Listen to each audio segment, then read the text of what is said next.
The air hangs heavy, thick with the stench of sweat, fear, and despair. A cacophony of screams and clanging metal echoes through the corridors. This is Cecot, the most dangerous prison in the world, a place where hope goes to die and brutality reigns supreme. Forget rehabilitation, forget second chances. In this concrete jungle, survival is the only law. Imagine a place where violence is a way of life, where every day is a fight for survival. Where the guards are as corrupt as the inmates and the only escape is death. This is not a scene from a horror movie, but the stark reality of life inside Cecot Prison.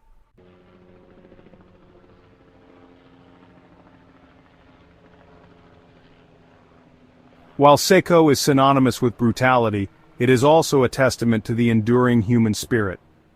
Even in this environment of unimaginable hardship, glimmers of hope manage to break through. Acts of kindness, moments of camaraderie, and the unwavering belief in redemption offer a stark contrast to the prevailing darkness. Through the eyes of inmates, we witness the raw realities of life behind bars. We hear stories of survival, of friendships forged in the crucible of despair. We see the struggle for redemption, the desperate clinging to hope in a place seemingly devoid of it.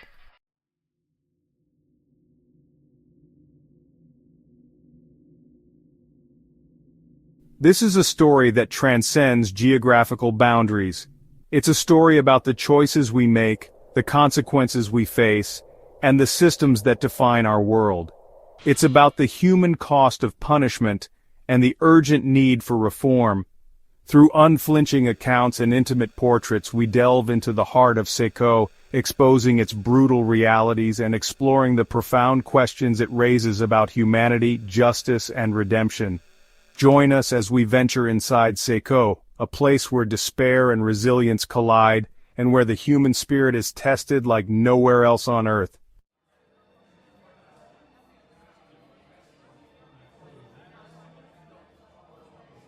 Cecot. The very name sends shivers down the spine, conjuring images of unimaginable suffering and despair. But like all prisons, Cecot didn't start as a monstrous symbol of human cruelty. It began with an idea, a blueprint for order, a solution to the problem of crime and punishment. Built in insert year, during a time of great political upheaval, Cecot was initially intended to house political prisoners. The country, still in its infancy, was grappling with dissent and rebellion. Cecot, with its imposing walls and isolated location, was meant to silence opposition and solidify the ruling party's grip on power.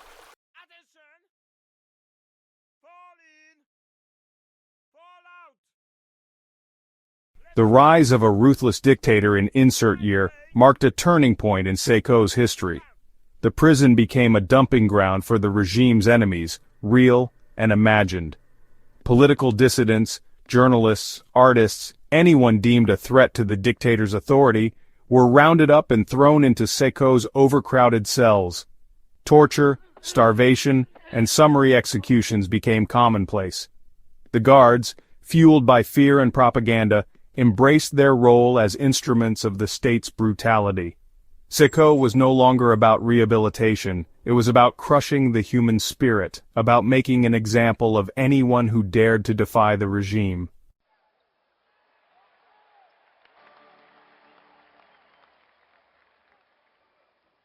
The dictator's reign of terror finally came to an end in insert year, overthrown by a popular uprising.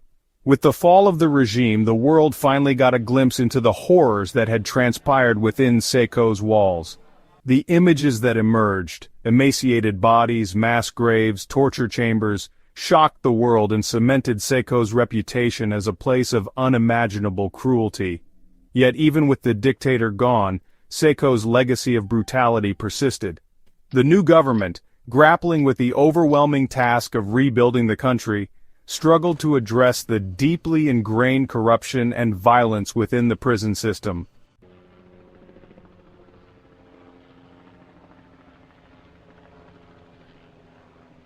Despite the international outcry, Cecot remained open, a festering wound on the conscience of the world. The global community, preoccupied with its own problems, soon turned its attention elsewhere. Cecot once again faded from the headlines, its horrors largely forgotten by the outside world. But for those trapped within its walls, the inmates, the guards, the families clinging to hope, Cecot remained a living nightmare. The cycle of violence continued, fueled by overcrowding, lack of resources, and the deep-seated corruption that permeated every aspect of prison life.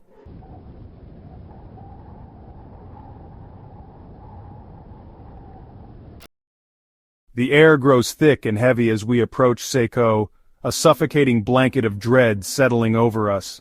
Gone is the chirping of birds, replaced by an eerie silence punctuated by the distant echo of shouts and screams. Even the sunlight seems to shy away, as if repelled by the darkness that permeates these walls. The entrance to Cecot is a gaping maw of steel bars, a tangible representation of the point of no return.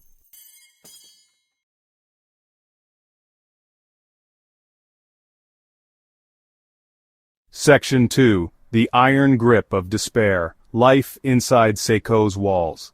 Cecot is a place of unimaginable overcrowding where hundreds of inmates are crammed into cells designed for a fraction of their number. The walls are bare concrete, stained with years of grime and despair. The air is heavy with the smell of human waste, a constant reminder of the utter lack of sanitation. Disease runs rampant in this environment, with little to no access to medical care.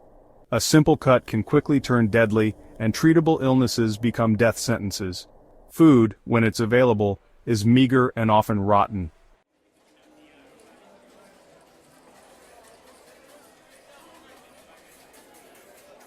Yet even in this pit of despair, the human spirit flickers. Amidst the brutality and degradation, we find stories of resilience, of compassion, of hope refusing to be extinguished. Inmates, stripped of their possessions and their freedom, cling to their humanity through acts of kindness, sharing what little they have with those even worse off.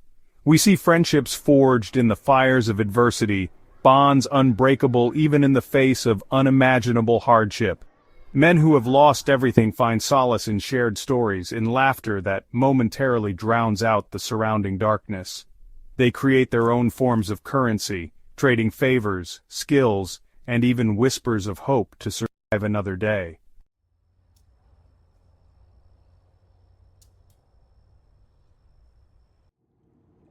Section 4. The Price of Survival, the Physical and Mental Toll. But survival in Cecot comes at a heavy price. The physical toll is etched on the faces of the inmates, the sunken eyes, the gaunt frames, the scars that tell stories of violence and despair. But it is the unseen wounds that run deeper, the psychological scars that may never fully heal. PTSD, anxiety, and depression are rampant among the inmate population. The constant threat of violence, the lack of privacy, the relentless assault on their senses, all take their toll on the human psyche.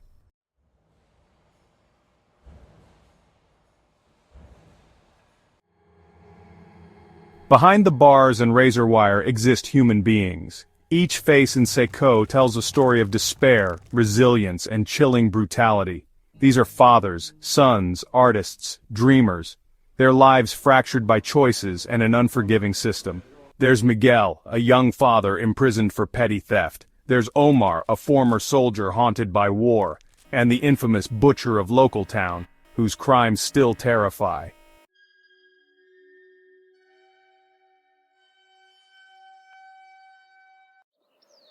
The name sends a chill down the spine, even within the walls of Cecot, where brutality is a currency. The butcher of location, Victor Vargas, is a chilling example of humanity warped, a testament to the darkness that can fester in the human heart. His crimes, a series of gruesome murders that terrorized location for months, are spoken of in hushed whispers, a cautionary tale amongst inmates and guards alike. Vargas, a large man with a chillingly calm demeanor, moves through the prison with an air of quiet menace. His eyes, cold and calculating, seem to hold the reflected darkness of his deeds. He is a predator amongst predators, feared and respected in equal measure.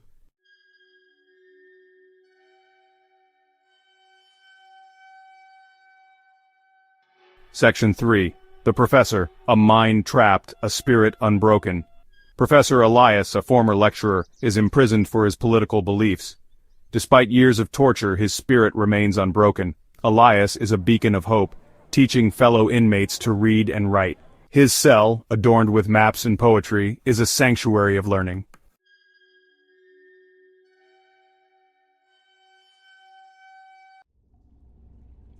Section 4. Beyond Redemption or a Second Chance. The Question of Humanity. The stories of Vargas and Elias, two men forever bound by the walls of Cecot, raise unsettling questions about the nature of justice, punishment, and the possibility of redemption. Is there a point of no return, a line crossed beyond which forgiveness becomes impossible? Can a man like Vargas, his hands stained with the blood of innocence, ever truly atone for his crimes? And what of Elias, a man imprisoned for his beliefs, his mind and body scarred by the brutality he has endured? Can he ever truly recover from the trauma inflicted upon him, or will the shadow of Cecot forever darken his future?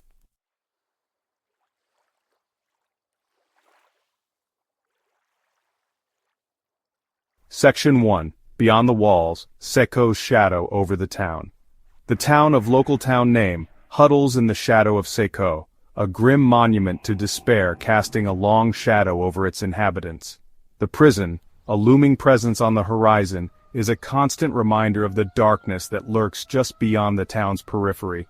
Its influence seeps into the very fabric of daily life, shaping the town's identity and casting a pall over its future. Life in local town name is tough. Poverty is rife, opportunities are scarce, and the weight of Cecot's presence hangs heavy in the air. The streets are eerily quiet, devoid of the laughter and chatter that characterize vibrant communities.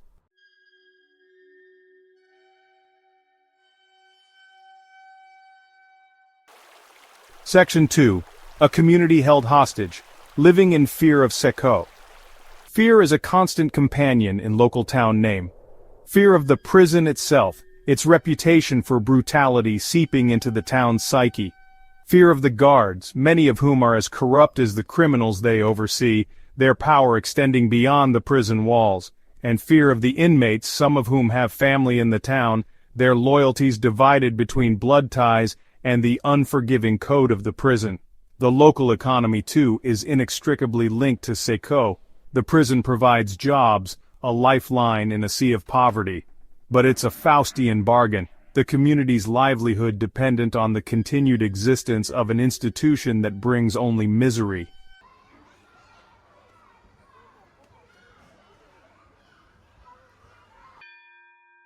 Section 3. Children of the Incarcerated, Breaking the Cycle of Despair. Many of these children are the sons and daughters of Cecot's inmates, their lives forever marked by their parents' incarceration. They bear the stigma of their lineage, facing prejudice and discrimination from an early age. The cycle of poverty, crime, and imprisonment is a vicious one, and for these children, breaking free from its grip is a daunting task. Some children, hardened by their circumstances, succumb to the darkness that surrounds them, their young lives taking a tragic turn towards delinquency and despair. Others, fueled by a flicker of hope, a desire for a better life, strive to rise above their circumstances. They cling to education as a lifeline, their classrooms a sanctuary from the harsh realities of their world.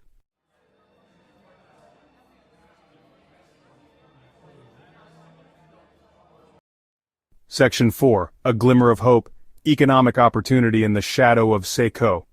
Despite the challenges, there are glimmers of hope emerging from the darkness. Small businesses recognizing the need for change are starting to take root in local town name. Local initiatives, driven by passionate individuals, are working tirelessly to provide education, job training, and support for the town's most vulnerable residents. The road ahead is long and arduous. Breaking the cycle of poverty and despair that has plagued local town name for generations will require a concerted effort from the government, the local community, and organizations dedicated to social justice.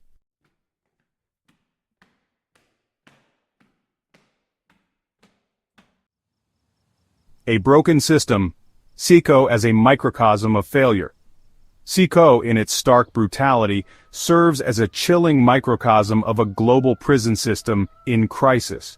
It lays bare the failings of a system that prioritizes punishment over rehabilitation, that warehouses human beings in overcrowded, inhumane conditions, often exacerbating the very problems it aims to address. From the overcrowded cells and rampant disease to the pervasive violence and lack of basic human rights, Cecot reflects a global trend towards mass incarceration, where warehousing individuals takes precedence over addressing the root causes of crime and offering opportunities for rehabilitation and reintegration. The prison becomes a breeding ground for despair, a factory of recidivism, churning out individuals more damaged, more alienated, and more likely to reoffend upon release.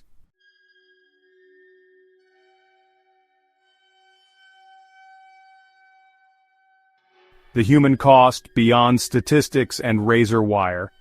The true cost of Cecot and institutions like it cannot be measured in dollars and cents.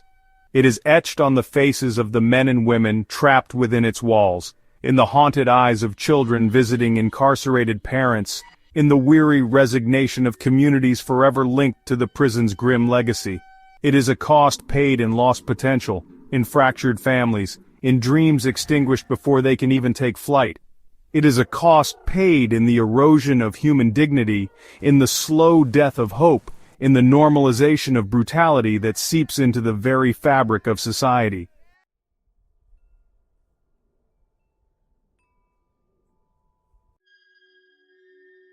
Yet even amidst the despair, seeds of change are being sown.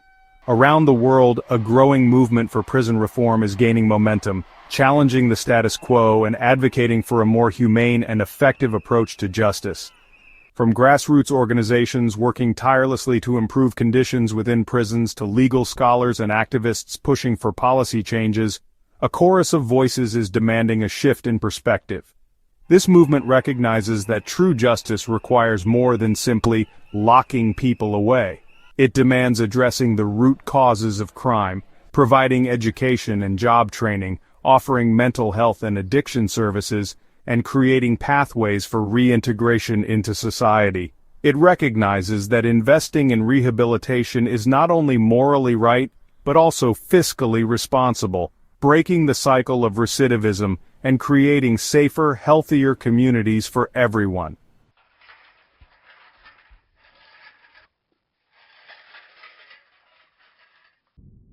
Section 4. Cecot's future towards rehabilitation, not punishment. The future of Cecot remains uncertain. Will it continue to stand as a monument to a broken system, a stark reminder of the human capacity for cruelty? Or will it become a symbol of transformation, a testament to the power of compassion and the belief in second chances? The path forward is clear. Cecot and institutions like it must be closed. In their place, we must build a justice system that prioritizes rehabilitation over punishment, a system that offers opportunities for growth and healing, a system that recognizes the inherent dignity of every human being.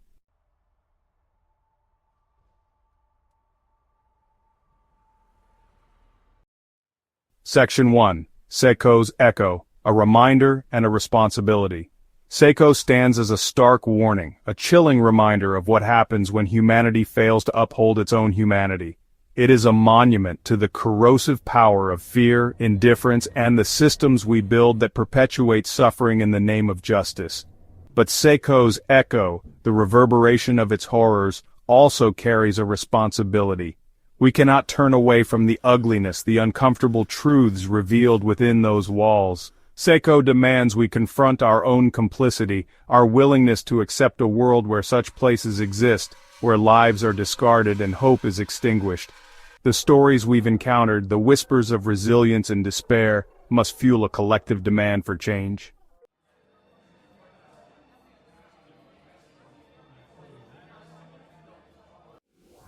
Section 2. Breaking the Walls, a vision for a world without Cecot. Imagine a world where prisons are not places of despair but centers of healing and transformation, where the focus shifts from punishment to rehabilitation, from isolation to reintegration. Imagine communities empowered to address the root causes of crime, investing in education, opportunity, and support instead of razor wire and concrete. This is not a naive dream, but a possible future. One where restorative justice replaces retribution, where healing trauma takes precedence over inflicting pain, where every individual is seen not for the worst they've done, but for the potential they hold.